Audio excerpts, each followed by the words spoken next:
स्वस्तिक news headline को स्वागत करुछि मुलिजा। तेज चलतु नजर पकाइबा आज मुख्य खबर उपर। मालकानगिरी जिलार सदर ब्लॉक रे शह शह एकर धान नष्ट होइतिबा देखिबाकू मिलिछि।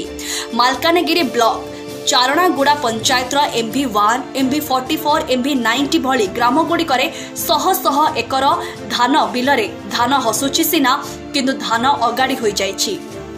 चाषी एबे मुंडरे हाथ दे बसिछि। ठिकना समय रे चाषी मालकानगिरी विभिन्न सार दोकानरू धान बिहन किणी जमीरे बुणीथिले। ए सबु धान बिहन कलाहांडी आसीथिबा दोकानी चाषी को कहिबा सह भल बिहन बोली मध्य कहिथिले। चाषी दोकानी कथारे पड़ी बिहन आनी बुणीथिले और भल फसल मध्य होइथिला। एबे मध्य बिलरे फसल हसुछि हेले धान किंतु अगाड़ी होई जाइथिबा चाषी देखिबाको पाइछंती। तेबे आज शताधिक चाषी प्रशासन निकट को जाई निजर क्षति पूरणर दाबी करिथिले। कृषि विभागर VLW और राजस्व निरीक्षक एही दाबी पाइला परे माने एही अभियोग पाइला परे बिल गुड़िकरे पहुंची तदारख करथिले।